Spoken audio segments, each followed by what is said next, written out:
नमस्कार, कैसे हैं आप सब?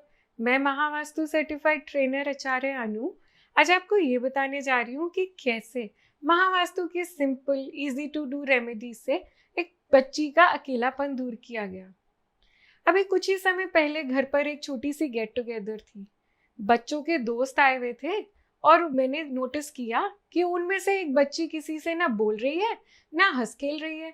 वो अकेले में बैठकर फोन पर लगी हुई है और बहुत उदास है। मैंने उससे अकेले में बात करी तो उसने मुझे बोला, आंटी मेरा कहीं पर मन ही नहीं लग रहा आजकल, मैं कुछ कर ही नहीं सकती और आप मुझे घर छुड़वा दो। 2 दिन बाद उसकी मम्मी का मेरे पास फोन आया।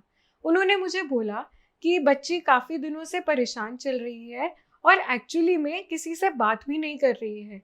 रात को डिनर टाइम पर भी टेबल पर नहीं आती और अकेले कमरे में पड़ी रहती है। उसने ये कहा और उसके कहने पर मैंने महावास्तु.com से उसकी कुंडली जनरेट की। अब कुंडली जनरेट करके जानते हैं मैंने क्या देखा? मैंने देखा कि महादशा, अंतरदशा और प्रत्यंतर दशा से उसके 5वें घर और 11वें घर पर नेगेटिव इफेक्ट था और 12वां घर एक्टिवेट हुआ था। 5वां घर यानी फन रिक्रिएशन का घर, 11वां घर यानी कि हमारे दोस्तों का, मित्रों का घर और 12वां घर यानी घर से दूर लेके जाने वाला घर, आइसोलेशन का घर और डिटैचमेंट का घर। और अब जो बच्चे के अंदर नेचर था वो समझ आ रहा था ऐसा क्यों हुआ। आगे पूछताछ करने पर पता चला पिछले 1-1.5 साल से ही उसके स्वभाव में परिवर्तन था। पहले वो बच्ची काफी हंसमुख थी। अब मैंने बच्ची की मम्मी को ये बोला कि घबराने की कोई बात नहीं है और बहुत आसान तरीके से हम इसको रिजॉल्व कर सकते हैं।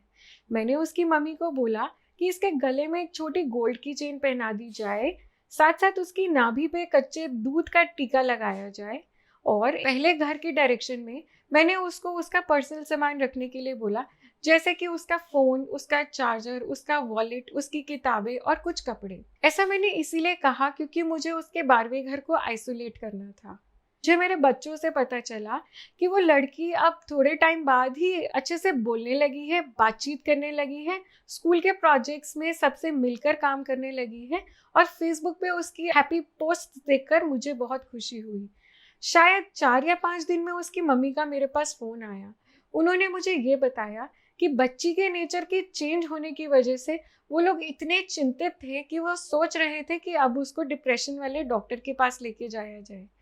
पर इतनी छोटी और सरल रेमेडी से कि उनकी जिंदगी इतनी आसान हो गई और उनके सर से बोझ उतर गया।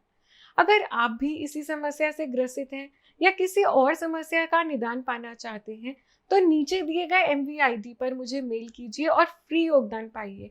आप मुझसे aristocrat.net और mvtrainer.net पर भी संपर्क कर सकते हैं। आपसे मैं यूं ही मिलती रहूंगी बहुत सारी सक्सेसफुल केस स्टडीज के साथ। तब तक के लिए नमस्कार।